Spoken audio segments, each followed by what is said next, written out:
ಓಂ ಶಕ್ತಿ ವಿಶಿಷ್ಟ ಪರಬ್ರಹ್ಮಣೇ ನಮಃ. ಪಂಡಿತಂ ಪಂಡಿತಾರಾಧ್ಯಂ ಪಿಂಡಾದಿಸ್ಥಲಬೋಧಕಂ ಅಖಂಡಂ ದಂಡವದ್ವಂದೇ ಸೂರ್ಯಮಂಡಲ ಮಂಡಿತಂ. ಎಲ್ಲರನ್ನ ಈ ಕೂಡಿದ ಸಂಗಮದಿಂದ ಕೂಡಲ ಸಂಗಮಕ್ಕೆ ಆಹ್ವಾನಿಸಿರುವಂತಹ ವಿಜಯಾನಂದ ಕಾಶ್ಯಪ್ಪನವರವರೇ,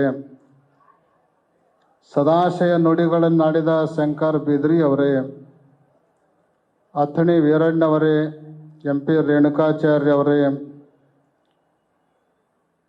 ವೇದಿಕೆ ಮೇಲೆ ಉಪಸ್ಥಿತರಿರುವ ರಾಜಕೀಯ ಎಲ್ಲ ಧುರೀಣರೇ, ಸಮಾಜದ ಗಣ್ಯರೇ, ಮಾನ್ಯರೇ, ಮಾಧ್ಯಮದ ಪ್ರತಿನಿಧಿಗಳವರೇ, ವಿಭಿನ್ನ ಪ್ರಾಂತ ನಗರ ಗ್ರಾಮಗಳಿಂದ ಆಗಮಿಸಿರುವಂತಹ ಸಮಸ್ತ ಸದ್ಭಕ್ತ ಮಹಾಜನಗಳೇ, ವಾತ್ಸಲ್ಯ ಮೂರ್ತಿಗಳಾದ ಮಾತೆಯರೇ ಹಾಗೂ ಮುದ್ದು ಮಕ್ಕಳೇ,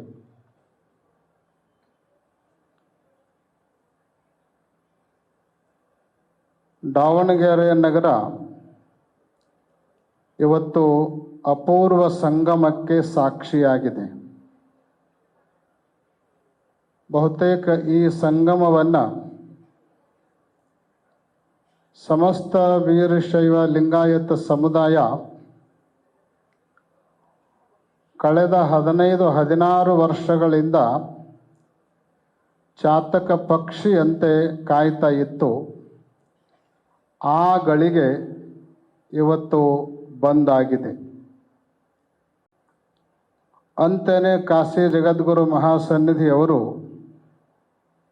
ಇದು ಮಾತನಾಡುವ ಸಂತೋಷದ ಸಮಯವಲ್ಲ, ಮೌನವಾಗಿ ಸಂತೋಷವನ್ನು ಆಸ್ವಾದಿಸುವಂಥ ಸಂದರ್ಭ ಅನ್ನುವಂಥ ಮಾತನ್ನು ಉದ್ಗಾರ ತೆಗೆದಿದ್ದಾರೆ.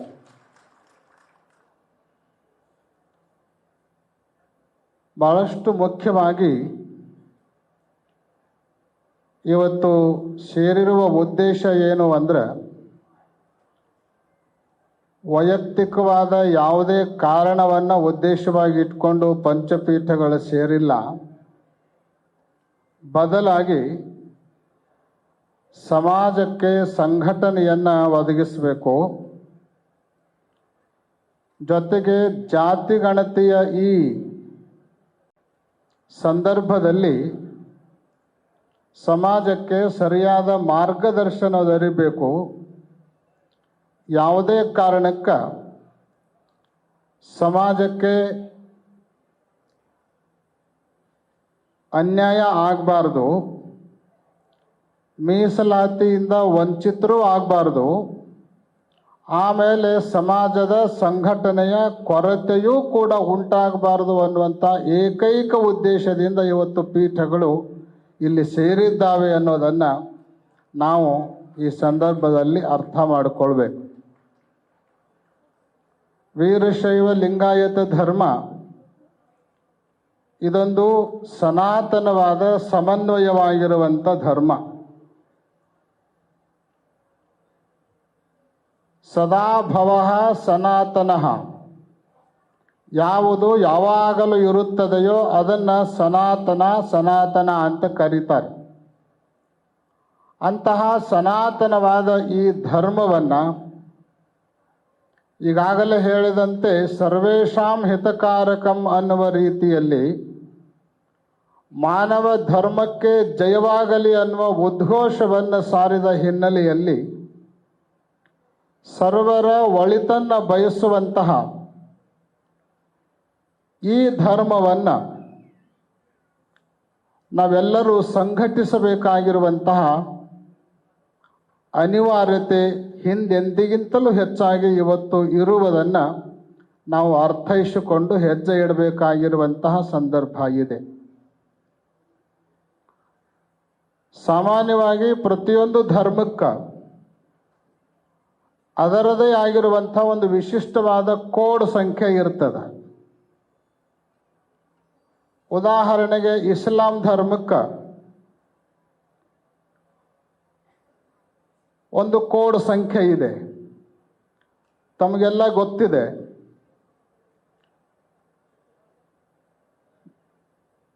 ಇಸ್ಲಾಂ ಧರ್ಮದ ಕೋಡ್ ಸಂಖ್ಯೆ ಏನು? 786. ಅದೇ ರೀತಿ ವೀರಶೈವ ಲಿಂಗಾಯತ ಧರ್ಮಕ್ಕೂ ಕೂಡ ಒಂದು ಕೋಡ್ ಸಂಖ್ಯೆ ಇದೆ. ಅದು ಯಾವುದು ಅಂತ ಕೇಳಿದ್ರೆ 856. 856 ಇದು ವೀರಶೈವ ಲಿಂಗಾಯತ ಧರ್ಮದ ಕೋಡ್ ಸಂಖ್ಯೆ. 856 ಇದೇ ಯಾಕೆ ಕೋಡ್ ಸಂಖ್ಯೆ ಅಂತ ಕೇಳಿದರೆ, ಈ ಸಂಖ್ಯೆ ಈ ಧರ್ಮದ ಎಲ್ಲ ಸಮುದಾಯಗಳನ್ನು, ಎಲ್ಲ ಪರಂಪರೆಗಳನ್ನು, ಎಲ್ಲ ವರ್ಗಗಳನ್ನು ಪ್ರತಿನಿಧಿಸುವಂಥ ಸಂಖ್ಯೆ ಇದಾಗಿದೆ. ಈ ಸಂಖ್ಯೆ ಯಾಕೆ ಅಂತ ಕೇಳಿದರೆ, ಇದು ತತ್ವಗಳನ್ನು ಪ್ರತಿನಿಧಿಸುವಂಥ ಸಂಖ್ಯೆ. ಅಷ್ಟಾವರಣ, ಪಂಚಾಚಾರ ಮತ್ತು ಷಟ್ಸ್ಥಲಗಳನ್ನು ಪ್ರತಿನಿಧಿಸುವಂಥ ಸಂಖ್ಯೆ ಅದು 856. 8 ಅಂದರೆ ಅಷ್ಟಾವರಣಗಳು, 5 ಅಂದ್ರೆ ಪಂಚ ಆಚಾರಗಳು, 6 ಅಂದ್ರೆ ಷಟ್ಸ್ಥಲಗಳು. ಸರ್ವೇ ಸಾಮಾನ್ಯವಾಗಿ ವೀರಶೈವ ಲಿಂಗಾಯತ ಸಮುದಾಯದಲ್ಲಿ ಇತ್ತೀಚಿನ ಸಂದರ್ಭದಲ್ಲಿ ಯಾವ ವಿಭಿನ್ನತೆಗಳು ಕಾಣ್ತಾ ಇದ್ದಾವೋ ಆ ಎಲ್ಲ ವಿಭಿನ್ನತೆಗಳು ಯಾವುದೇ ತಾರತಮ್ಯವಿಲ್ಲದೆ, ಯಾವುದೇ ವಿರೋಧವಿಲ್ಲದೆ ಒಪ್ಪಿಕೊಳ್ಳುವಂಥ ತತ್ವ ಅಂದರೆ ಈ 3 ತತ್ವಗಳು: ಅಷ್ಟಾವರಣ, ಪಂಚಾಚಾರ, ಷಟ್ಸ್ಥಲಗಳು. ಈ ಅಷ್ಟಾವರಣ, ಪಂಚಾಚಾರ, ಷಟ್ಸ್ಥಲಗಳನ್ನು ಎಲ್ಲ ವರ್ಗ, ವರ್ಣ, ಜಾತಿ, ಉಪಜಾತಿ ಎಲ್ಲರೂ ಕೂಡ ಒಪ್ಪಿಕೊಳ್ಳೋಣದರಿಂದ ಈ ಸಂಖ್ಯೆಯನ್ನು ಈ ಧರ್ಮದ ಕೋಡ್ ಅಂತ ತಿಳ್ಕೊಂಡು ನಾವು ನಿರ್ಣಯ ಮಾಡಿದ್ರೆ, ಈ ಧರ್ಮದ ಸಂಕೇತದ ಅಡಿಯೊಳಗೆ ಇಡೀ ವೀರಶೈವ ಸಮುದಾಯವನ್ನು, ಇಡೀ ವೀರಶೈವ ಲಿಂಗಾಯತ ಸಮಗ್ರ ಸಮುದಾಯವನ್ನು ಒಂದುಗೂಡಿಸಲಿಕ್ಕೆ ಸಾಧ್ಯ ಇದೆ ಅನ್ನುವಂಥ ಮಾತನ್ನು ಈ ವೇದಿಕೆಯ ಮೂಲಕ ನಾವು ಹೇಳಲಿಕ್ಕೆ ಬಯಸ್ತಾ ಇದ್ದೇವೆ.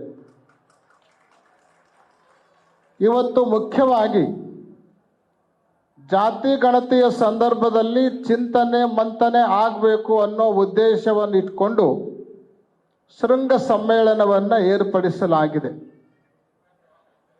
ಜಾತಿಯ ಗಣತಿ ಸಂದರ್ಭದಲ್ಲಿ ಮುಖ್ಯವಾಗಿ 3 ಮಾತುಗಳನ್ನು ನಾವು ಹೇಳಬೇಕಾಗಿದೆ. ಮೊದಲನೇದು, ಇವತ್ತು ವೀರಶೈವ ಲಿಂಗಾಯತ ಎಲ್ಲ ಜಾತಿ ಉಪಜಾತಿಯವರು ಈ ಸಮುದಾಯದಲ್ಲಿ ವೃತ್ತಿ ಆಧಾರಿತ ಅನೇಕ ಜಾತಿ ಉಪಜಾತಿಗಳಿದ್ದಾವೆ. ಯಾವುದೇ ಉಪಜಾತಿಯವರು ಸರ್ಕಾರದ ಸೌಲಭ್ಯವನ್ನು ಪಡೆದುಕೊಳ್ಳೋದಕ್ಕೆ, ಮೀಸಲಾತಿಯನ್ನು ಪಡೆದುಕೊಳ್ಳೋದಕ್ಕೆ ತಮ್ಮ ತಮ್ಮ ವೃತ್ತಿ ಆಧಾರಿತ ಜಾತಿಗಳನ್ನು ಜಾತಿ ಗಣತಿಯಲ್ಲಿ ಬರೆಸಿದ್ರೂ ಕೂಡ ವೀರಶೈವ ಲಿಂಗಾಯತ ಅನ್ನೋದನ್ನು ಮಾತ್ರ ಕಡ್ಡಾಯವಾಗಿ ಬರೆಸಬೇಕು ಅನ್ನುವಂತಹ ಏಕೈಕ ಆದೇಶವನ್ನು ಈ ವೇದಿಕೆಯ ಮೂಲಕ ನಾವು ಕೊಡಲಿಕ್ಕೆ ಬಯಸ್ತಾ ಇದ್ದೇವೆ. ಮೀಸಲಾತಿಯ ಹೆಸರಿನಿಂದ ಈ ಧರ್ಮದ ಮೂಲ ವಾಹಿನಿಯಿಂದ ನಾವು ಯಾರೂ ಕಳಚಿಕೊಳ್ಳುವಂತಹ ಪ್ರಯತ್ನವನ್ನು ಮಾಡಬಾರದು. ಒಂದು ವೇಳೆ ವೀರಶೈವ ಲಿಂಗಾಯತವನ್ನು ಕೈ ಬಿಟ್ಟು ಕೇವಲ ಮೀಸಲಾತಿಯ ಆಮಿಷಕ್ಕೆ ಉಪಜಾತಿಯನ್ನು ಮಾತ್ರ ನಾವು ಹಿಡ್ಕೊಂಡು ಜೋತ್ ಬಿದ್ದು ಹೋದ್ವಿ ಅಂದ್ರೆ ಆವಾಗ ಅಖಂಡವಾದ ಈ ವೀರಶೈವ ಲಿಂಗಾಯತ ಸಮುದಾಯದ ಅಸ್ತಿತ್ವಕ್ಕೆ ಕೊಡ್ಲಿ ಪೆಟ್ಟು ಬೀಳ್ತದ ಅನ್ನೋದನ್ನು ನಾವು ಮರಿಬಾರದು.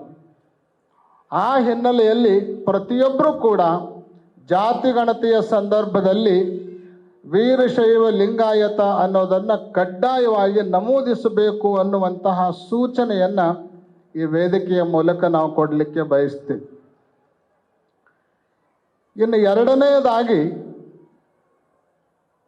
ಸಾಮಾನ್ಯವಾಗಿ ವೀರಶೈವ ಲಿಂಗಾಯತ ಉಪಜಾತಿಯವರು ಬೇರೆ ಬೇರೆ ಉಪಜಾತಿಯವರು ವೀರಶೈವ ಲಿಂಗಾಯತವನ್ನು ಬಿಟ್ಟು ಹಿಂದೂ ಅಂತ ಬರೆಸಿ ತಮ್ಮ ಉಪಜಾತಿಯನ್ನು ಬರೆಸಲಿಕ್ಕೆ ಕಾರಣ ಏನು ಅಂತ ಕೇಳಿದರೆ, ಕರ್ನಾಟಕ ಸರ್ಕಾರದಲ್ಲಿ ಇರುವಂತಹ ಮೀಸಲಾತಿಯ ತಾರತಮ್ಯ ಇದಕ್ಕೆ ಕಾರಣ.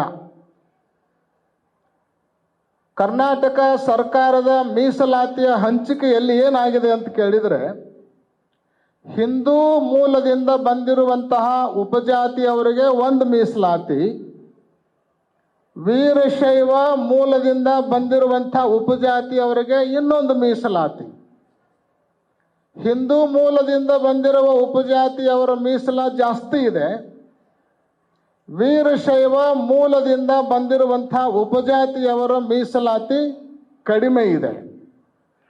ಆ ಹೆಚ್ಚಿನ ಮೀಸಲಾತಿಯನ್ನು ಪಡೆದುಕೊಳ್ಬೇಕು ಅನ್ನುವಂಥ ಉದ್ದೇಶವನ್ನು ಇಟ್ಕೊಂಡು ವೀರಶೈವ ಮೂಲದ ಅನೇಕ ಉಪಜಾತಿಯವರು ಹಿಂದೂ ಮೂಲದ ಉಪಜಾತಿಯ ಜೊತೆಗೆ ಸೇರಿಕೊಳ್ಳುವಂತಹ, ನಮೂದಿಸುವಂತಹ ಪ್ರಯತ್ನವನ್ನು ಮಾಡ್ತಾ ಇದ್ದಾರೆ.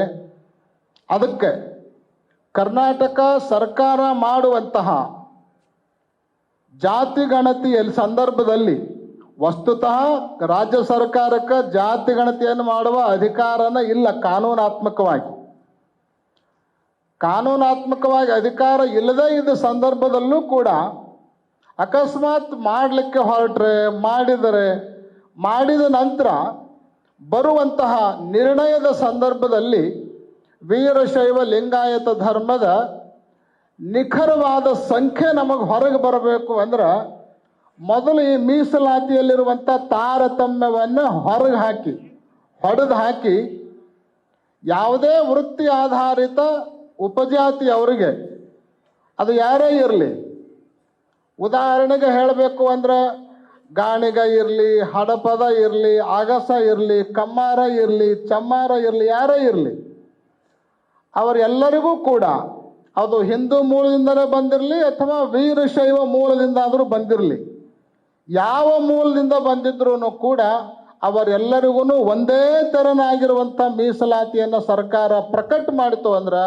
ಅವಾಗ ವೀರಶೈವ ಉಪಜಾತಿಯವರು ಹಿಂದೂ ಉಪಜಾತಿಗೆ ಹೋಗುವಂತಹ ಸಂದರ್ಭ ಖಂಡಿತವಾಗಲೂ ಉಂಟಾಗೋದಿಲ್ಲ. ನಿಖರವಾದ ವೀರಶೈವರ ಸಂಖ್ಯೆ ರಾಜ್ಯ ಸರ್ಕಾರಕ್ಕೆ ಸಿಗುತ್ತೆ ಅನ್ನುವಂತಹ ಎರಡನೇ ಮಾತನ್ನು ನಾವು ಈ ವೇದಿಕೆಯ ಮೂಲಕ ಹೇಳಲಿಕ್ಕೆ ಬಯಸ್ತೇವೆ. ಇನ್ನು ಮೂರನೇದಾಗಿ,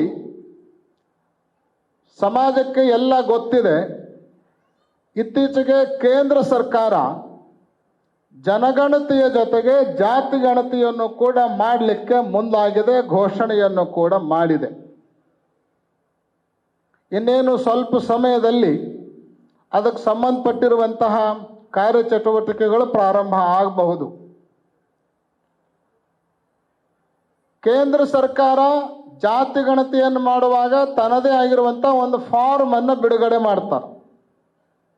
ಆ ಫಾರ್ಮ್ದೊಳಗೆ ಸಾಮಾನ್ಯವಾಗಿ ಒಂದು ಧರ್ಮದ ಕಾಲಮು, ಆಮೇಲೆ ಇನ್ನೊಂದು ಜಾತಿ ಕಾಲಮ್ ಇರ್ತಾವ. ಈ ಮಧ್ಯದಲ್ಲಿ ಪ್ರತಿಯೊಬ್ಬರೂ ಕೂಡ ತಮ್ಮ ಧರ್ಮ, ಜಾತಿಗೆ ಸಂಬಂಧಪಟ್ಟಂತಹ, ಉಪಜಾತಿಗೆ ಸಂಬಂಧಪಟ್ಟಂತಹ ಸಂಪೂರ್ಣ ಮಾಹಿತಿಯನ್ನು ಸರ್ಕಾರಕ್ಕೆ ನೀಡಬೇಕು ಅಂದ್ರೆ ಈ ಧರ್ಮ ಮತ್ತು ಉಪಜಾತಿಯ ಕಾಲಂದ ಮಧ್ಯದಲ್ಲಿ ಸಂಪ್ರದಾಯ ಅನ್ನುವ ಮತ್ತೊಂದು ಕಾಲಮನ್ನು ಸೃಷ್ಟಿ ಮಾಡಬೇಕು. ಆಗ ಮಾತ್ರ ಪ್ರತಿಯೊಬ್ಬರೂ ಕೂಡ ತಮ್ಮ ಧರ್ಮ, ಸಂಪ್ರದಾಯ ಅಂದ್ರೆ ಮತ, ಆ ನಂತರ ವೃತ್ತಿ ಆಧಾರಿತ ಜಾತಿ, ಈ ಮೂರನ್ನು ನಮೂದಿಸಲಿಕ್ಕೆ ಅವಕಾಶವನ್ನು ಕಲ್ಪಿಸಿಕೊಟ್ಟಾಗ ಮಾತ್ರ ಈ ದೇಶದಲ್ಲಿರುವಂತಹ ಎಲ್ಲ ಧರ್ಮ, ಜಾತಿ, ಉಪಜಾತಿ ಅವರಿಗೆ ಪರಿಪೂರ್ಣವಾಗಿ ತಮ್ಮ ಮಾಹಿತಿಯನ್ನು ಕೊಡಲಿಕ್ಕೆ ಅನುಕೂಲ ಆಗುತ್ತೆ. ಆ ದಿಶೆಯಲ್ಲಿ ಕೇಂದ್ರ ಸರ್ಕಾರ ಮುಂದಾಗಬೇಕು. ಕೇಂದ್ರ ಸರ್ಕಾರಕ್ಕೆ ಈ ತೆರನಾಗಿರುವಂಥ ಒಂದು ಸೂಚನೆಯನ್ನು, ಮನವಿಯನ್ನು ನಮ್ಮ ಸಮಾಜದ ಏನು ಸಂಸದರಿದ್ದಾರೆ ಅವರು ಪಕ್ಷಾತೀತವಾಗಿ ಒಂದು ನಿಯೋಗವನ್ನು ತೆಗೆದುಕೊಂಡು ಹೋಗಿ ಸಾಧ್ಯ ಆದರೆ ಪ್ರಧಾನಮಂತ್ರಿಗಳನ್ನು ಅಥವಾ ಈ ಇಲಾಖೆಗೆ ಸಂಬಂಧಪಟ್ಟಿರುವಂತಹ ಸಚಿವರನ್ನು ಸಂಪರ್ಕ ಮಾಡಿ ಈ ದಿಶೆಯಲ್ಲಿ ಆಗ್ರಹ ಮಾಡಬೇಕು ಅನ್ನುವಂತಹ ಮೂರನೇ ಮಾತನ್ನು ನಾವು ಈ ವೇದಿಕೆಯ ಮೂಲಕ ಹೇಳಲಿಕ್ಕೆ ಬಯಸ್ತಾ ಇದ್ದೇವೆ. ಇವತ್ತು ಇದರ ಜೊತೆಗೆ ಇಲ್ಲಿವರೆಗೆ ಸಮಾಜ ಒಂದಾಗಬೇಕು, ನೀವೆಲ್ಲ ಉಪಪಂಗಡಗಳನ್ನು ಮರೆತು ಒಗ್ಗಟ್ಟಾಗಬೇಕು ಅಂತ ನಾವು ಸಮಾಜಕ್ಕೆ ಹೇಳಿದಾಗೆಲ್ಲ ಸಮಾಜ ನಮ್ಮನ್ನು ಹೇಳ್ತಿತ್ತು, ಮೊದಲು ನೀವು ಒಂದಾಗ್ರಿ ಆಮೇಲೆ ನಾವು ಒಂದಾಕ್ಕಿವಿ ಅಂತ. ಈ ಮಾತನ್ನು ಬಹಳ ಜನರಿಂದ ನಾವು ಇಲ್ಲಿವರೆಗೂ ಕೇಳ್ಕೋತ್ ಬಂದೀವಿ. ಅನೇಕ ಶಿವಾಚಾರ್ಯರಿಗೂ ಕೂಡ ಈ ಮಾತುಗಳನ್ನು ಹೇಳಿದಾಗ ಅವರು ಇದ ಮಾತನ್ನು ನಮಗೆ ಹೇಳಿರುವಂಥ ಉದಾಹರಣೆಗಳು ಉಂಟು. ಆದರೆ ಇವತ್ತು ಈ ದಾವಣಗೆರೆಯ ಶೃಂಗ ಸಮ್ಮೇಳನದಲ್ಲಿ ನಾವೆಲ್ಲ ಒಂದಾಗಿದ್ದೇವೆ. ಪಂಚಪೀಠದ ಜಗದ್ಗುರುಗಳು ಒಂದಾಗಿರೋಣದರಿಂದ ಇನ್ನು ಮುಂದೆ ಶಿವಾಚಾರ್ಯರು ಎಲ್ಲರೂ ಒಂದಾಗಬೇಕು. ಜೊತೆಗೆ ಸಮಾಜದ ಎಲ್ಲ ಸಮುದಾಯ ತಮ್ಮ ತಮ್ಮ ಒಳಪಂಗಡವ ಭೇದವನ್ನು ಮರೆತು ಸಮಾಜವೂ ಕೂಡ ಒಂದಾಗಬೇಕು ಅನ್ನುವಂತಹ ಕರೆಯನ್ನು ನಾವು ಈ ವೇದಿಕೆಯ ಮೂಲಕ ಕೊಡಲಿಕ್ಕೆ ಬಯಸ್ತೀವಿ. ಇವತ್ತು ಈಗಾಗಲೇ ಕಾಶಿ ಜಗದ್ಗುರು ಮಹಾಸನ್ನಿಧಿ ಅವರು ಹೇಳಿದಂತೆ ಈ ಶೃಂಗ ಸಮ್ಮೇಳನವನ್ನು ಏರ್ಪಡಿಸಿ ಇದನ್ನು ಯಶಸ್ವಿಗೊಳಿಸಲಿಕ್ಕೆ ರಂಭಾಪುರಿ ಜಗದ್ಗುರು ಮಹಾಸನ್ನಿಧಿಯವರು ಪಟ್ಟಿರುವಂತಹ ಶ್ರಮ ಅಷ್ಟಿಷ್ಟಲ್ಲ. ಅದಕ್ಕೆ ಎಷ್ಟು ಅಭಿನಂದನೆಗಳನ್ನು ಪ್ರಣಾಮಗಳನ್ನು ಸಲ್ಲಿಸಿದರೂ ಕೂಡ ಕಡಿಮೆ ಅನ್ನುವಂಥ ಮಾತನ್ನು ಹೇಳಿ ಅವರಿಗೆ ಭಕ್ತಿಪೂರ್ವಕ ಪ್ರಣಾಮಗಳನ್ನು ಸಮರ್ಪಿಸಿ, ಅದರ ಹಾಗೆಯೇ ಹಿಮವತ್ ಕೇದಾರದ ಜಗದ್ಗುರುಗಳವರನ್ನು ಅತ್ಯಂತ ಗೌಪ್ಯವಾಗಿ ಆಕಸ್ಮಿಕವಾಗಿ ಹೋಗಿ ಇಲ್ಲಿವರೆಗೆ ಯಾರಿಂದಲೂ ಮನವೊಲಿಸಲಿಕ್ಕೆ ಆಗದೇ ಇರುವಂಥ ಅವರ ಮನಸ್ಸನ್ನು ಒಲಿಸಿ ಈ ಕಾರ್ಯಕ್ರಮಕ್ಕೆ ಕರೆದುಕೊಂಡು ಬಂದಿರುವಂಥ ಕೀರ್ತಿ ಅದು ಉಜ್ಜಯಿನಿ ಜಗದ್ಗುರು ಮಹಾಸನ್ನಿಧಿ ಅವರಿಗೆ ಸಲ್ಲಬೇಕಾಗಿರುವಂತಹದ್ದು. ಅವರಿಗೂ ಕೂಡ ಅನಂತ ಪ್ರಣಾಮಗಳನ್ನು ಈ ವೇದಿಕೆಯ ಮೂಲಕ ಸಮರ್ಪಿಸಿ, 15 ವರ್ಷ ಏನೇನಾಗಿತ್ತು ಆಗಿ ಹೋಗ್ಯದ, ಅದ್ರ ಬಗ್ಗೆ ಬಹಳಷ್ಟು ಚರ್ಚೆ ಮಾಡ್ಕೋತ ಕೂಡೋದಕ್ಕಿಂತಲೂ ಗಾಡಿ ತೊಳೆದಂಗೆ ರಾಡಿನ ಹೊರಡೋದು, ಅದಕ್ಕೆ ಗಾಡಿ ತೊಳೆಯೋ ಕೆಲಸವನ್ನು ಮಾಡಲಾರ್ದನ ಈಗೇನು ಒಂದಾಗಿವೆಲ್ಲ ಇದೇ ರೀತಿ ಮುಂದೆಯೂ ಕೂಡ ಒಂದಾಗಿ ನಾವೆಲ್ಲ ಸಾಗೋಣ ಅನ್ನುವಂಥ ಸಂಕಲ್ಪವನ್ನು ಈ ವೇದಿಕೆಯ ಮೂಲಕ ಮಾಡ್ತಾ, ಕಾಡಿ ಕಾಡಿ ಕಾಡಿ ಕೂಡಿದ್ದೇವೆ, ಕೂಡಿದ ಮೇಲೆ ಮತ್ತೆ ಕಾಡುವುದು ಬೇಡ ಅನ್ನುವಂಥ ಮಾತನ್ನು ಕೂಡ ಈ ವೇದಿಕೆಯ ಮೂಲಕ ಹೇಳ್ತಾ, ದಾವಣಗೆರೆ ನಗರ ಇದು ಕೂಡಿದ ಸಂಗಮ. ಪಂಚಪೀಠಗಳು 15 ವರ್ಷದ ನಂತರ ಇದು ಕೂಡಿದ ಸಂಗಮ. ಈ ಕೂಡಿದ ಸಂಗಮದಲ್ಲಿ ಮೊದಲನೇ ಆಮಂತ್ರಣ ಎಲ್ಲಿ ಬಂದಿದೆ ಅಂದರೆ ಕೂಡಲ ಸಂಗಮಕ್ಕೆ ಬಂದಿದೆ. ಅದು ಕೂಡ ಅತ್ಯಂತ ಯಶಸ್ವಿ ಆಗಲಿ ಹಾಗೆ ಅಂತ ತಿಳ್ಕೊಂಡು ಈ ಸಂದರ್ಭದಲ್ಲಿ ಸದಾಶಯವನ್ನು ವ್ಯಕ್ತ ಮಾಡಿ, ಈಗಾಗಲೇ ಕಾಶಿ ಜಗದ್ಗುರು ಮಹಾಸನ್ನಿಧಿಯವರು ಅಪ್ಪಣೆ ಪಡಿಸಿದಂತೆ ನಾಂದೇಡದಲ್ಲಿ ಕೇದಾರ ಜಗದ್ಗುರು ಮಹಾಸನ್ನಿಧಿಯವರು ಹಮ್ಮಿಕೊಂಡಿರುವಂಥ ಕಾರ್ಯಕ್ರಮವೂ ಕೂಡ ಯಶಸ್ವಿ ಆಗಲಿ ಅಂತ ತಿಳ್ಕೊಂಡು ಶುಭವನ್ನು ಆಶಿಸಿ,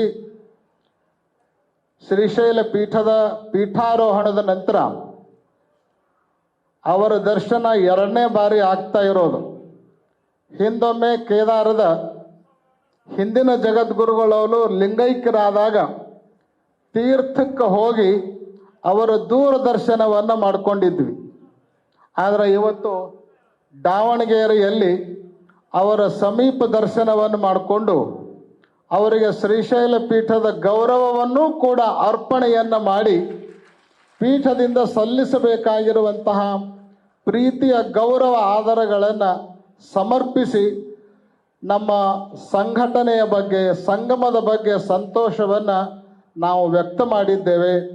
ಮುಂದೆಯೂ ಕೂಡ ಹೀಗೆ ಸಾಗೋಣ ಅನ್ನುವಂಥ ದೃಢ ಸಂಕಲ್ಪದ ಸದಾಶಯವನ್ನು ವ್ಯಕ್ತ ಮಾಡಿ, ನಿಜಕ್ಕೂ ಕೂಡ ಇಂಥ ಒಂದು ಅಪರೂಪದ ಈ ಸಮಾರಂಭಕ್ಕೆ ಮುಖ್ಯವಾಗಿ ಬಹಳ ದೊಡ್ಡ ಶ್ರಮವನ್ನು ಹಾಕಿರುವಂಥವರು, ಸಂಕಲ್ಪ ಮಾಡಿದವರು ಅದು ಡಾಕ್ಟರ್ ಶಾಮನೂರು ಶಿವಶಂಕರಪ್ಪನವರಾದ್ರೆ ಅವರ ಸಂಕಲ್ಪವನ್ನು ಪರಿಪೂರ್ಣವಾಗಿ ಯಶಸ್ವಿಗೊಳಿಸಲಿಕ್ಕೆ ಬಹಳ ಗಟ್ಟಿಯಾಗಿ ಮುಂದಾಳತ್ವವನ್ನು ವಹಿಸಿಕೊಂಡು ಕಷ್ಟಪಟ್ಟವ್ರು ಯಾರು ಅಂದ್ರೆ ನಮ್ಮ ಎಸ್ ಮಲ್ಲಿಕಾರ್ಜುನರವರು ಅನ್ನುವಂಥ ಮಾತನ್ನು ನಾವಿಲ್ಲಿ ಹೇಳಲಿಕ್ಕೆ ಮರೆಯೋದಿಲ್ಲ. ಬಹುತೇಕ ಶ್ರೀಶೈಲದ ಮಲ್ಲಯ್ಯನೇ ಮಲ್ಲಿಕಾರ್ಜುನರ ಅವರ ರೂಪದಲ್ಲಿ ಈ ಯಶಸ್ಸನ್ನು ಈ ಸಾಧನೆಯನ್ನು ಮಾಡಿದ್ದಾರೆ ಅಂತ ಹೇಳಿದರೆ ಅತಿಶಯೋಕ್ತಿ ಆಗೋದಿಲ್ಲ. ಅವ್ರ ಜೊತೆಗೆ ನಗರದ ಅನೇಕರು ಕೂಡ ಸಮಿತಿಯೊಳಗೆ ಇದ್ದುಕೊಂಡು ತಮ್ಮ ಪಾರ್ಟಿ ಪಂಗಡ ಪಕ್ಷ ಭೇದ ಎಲ್ಲವನ್ನ ಮರೆತು ಅನೇಕ ಯುವಕರು ಅನೇಕ ಹಿರಿಯರು ಅವ್ರ ಜೊತೆಗೆ ಕೈಗೆ ಕೈ ಜೋಡಿಸಿ ಈ ಕಾರ್ಯಕ್ರಮವನ್ನು ಯಶಸ್ವಿಗೊಳಿಸಲಿಕ್ಕೆ ಸಾಕಷ್ಟು ಶ್ರಮವನ್ನು ಪಟ್ಟಿದ್ದಾರೆ. ಬಹುತೇಕ ಶಾಮನೂರು ಶಿವಶಂಕರಪ್ಪನವರ ಎಸ್ ಮಲ್ಲಿಕಾರ್ಜುನರವರ ಈ ಐತಿಹಾಸಿಕ ಸಾಧನೆಯನ್ನು ಸಮಾಜ ಎಂದೂ ಮರೆಯೋದಿಲ್ಲ ಅನ್ನುವಂಥ ಮಾತನ್ನು ಇಲ್ಲ ವ್ಯಕ್ತ ಮಾಡ್ತಾ ಈ ಕಾರ್ಯಕ್ರಮಕ್ಕೆ ಎಷ್ಟೆಲ್ಲ ಒತ್ತಡಗಳು ಎಷ್ಟೆಲ್ಲ ಆರೋಗ್ಯದ ತೊಂದರೆಗಳು ಇದ್ದಾಗೂ ಕೂಡ ಸನ್ಮಾನ್ಯ BS ಯಡಿಯೂರಪ್ಪನವರು ಜಗದೀಶ್ ಶೆಟ್ಟರ್ ಅವರು ಈ ಸಮಾರಂಭಕ್ಕೆ ಆಗಮಿಸಿ ಅದರಲ್ಲೂ ವಿಶೇಷವಾಗಿ ಸನ್ಮಾನ್ಯ ಯಡಿಯೂರಪ್ಪನವರು ಬಂದಾಗಿನಿಂದಲೂ ಹಾಗೇ ಕುಳಿತುಕೊಂಡಿದ್ದಾರೆ. ಅವರಲ್ಲಿರುವಂಥ ಸಾಮಾಜಿಕ ಕಳಕಳಿ, ಪೀಠಗಳ ಮೇಲಿರುವಂಥ ಶ್ರದ್ಧೆ ಭಕ್ತಿ ಅವರಲ್ಲಿ ಎಷ್ಟಿದೆ ಅನ್ನೋದನ್ನು ಇದರಿಂದ ನಾವು ಗಮನಿಸಬಹುದಾಗಿದೆ. ಅವರಿಗೂ ಕೂಡ ಒಳಿತನ್ನ ಸನ್ಮಂಗಲವನ್ನು ಈ ಸಂದರ್ಭದಲ್ಲಿ ಬಯಸ್ತಾ ಎಲ್ಲ ಗಣ್ಯರು ಕೂಡ ಆಗಮಿಸಿ ಬಹಳ ಉತ್ತಮವಾಗಿರುವಂಥ ಸಂದೇಶವನ್ನು ನೀಡಿದ್ದಾರೆ. ಈಗಾಗಲೇ ಹೇಳಿದಂತೆ ಕರ್ನಾಟಕ ರಾಜ್ಯ ಸರ್ಕಾರದಲ್ಲಿರುವಂಥ ಏನು ಮೀಸಲಾತಿಯ ತಾರತಮ್ಯ ಇದೆ ಅದನ್ನು ಹೋಗಲಾಡಿಸೋದಕ್ಕೆ ನಮ್ಮ ಎಸ್ ಮಲ್ಲಿಕಾರ್ಜುನರವರ ಆದಿಯಾಗಿ ಖಂಡ್ರೆ ಅವರ ಆದಿಯಾಗಿ ಅದನ್ನು ಸರಿಪಡಿಸೋ ನಿಟ್ಟಿನಲ್ಲಿ ಪ್ರಯತ್ನವನ್ನು ಮಾಡಬೇಕು ಅನ್ನುವಂಥ ಮಾತನ್ನು ಕೂಡ ಹೇಳಿ ಸಂಸದರೆಲ್ಲ ಸೇರಿ ಕೇಂದ್ರದ ಫಾರ್ಮ್ನೊಳಗೆ 3 ಕಾಲಮ್ಗಳನ್ನು ಸೃಷ್ಟಿ ಮಾಡುವಂತಹ ಪ್ರಯತ್ನವನ್ನು ಮಾಡಬೇಕು ಅಂತ ಹೇಳಿ ಮತ್ತೊಮ್ಮೆ ಹೇಳಿ, ಯಾವುದೇ ಉಪಜಾತಿ ನಮ್ಮದಾಗಿದ್ರೂ ಕೂಡ ಎಷ್ಟೇ ಮೀಸಲಾತಿಯ ಅವಕಾಶ ನಮಗಿದ್ರೂ ಕೂಡ ವೀರಶೈವ ಲಿಂಗಾಯತ ಅನ್ನೋ ನಮೂದನೆಯನ್ನು ನಾವು ಯಾವ ಕಾರಣಕ್ಕೂ ಕೈ ಬಿಡೋದು ಬೇಡ ಅನ್ನುವಂಥದ್ದನ್ನು ಸಮಾಜಕ್ಕೆ ಮತ್ತೊಮ್ಮೆ ತಿಳಿಯಪಡಿಸಿ ಇನ್ನೂ ಉಭಯ ಜಗದ್ಗುರುಗಳವರ ಆಶೀರ್ವಚನ ಆಗಬೇಕಾಗಿರೋಣದರಿಂದ ಸಂಕ್ಷಿಪ್ತವಾದ ಆಶೀರ್ವಚನವನ್ನು ಪೂರ್ಣಗೊಳಿಸ್ತಾ ಇದ್ದೇವೆ. ಓಂ ಶಾಂತಿ ಶಾಂತಿ ಶಾಂತಿ.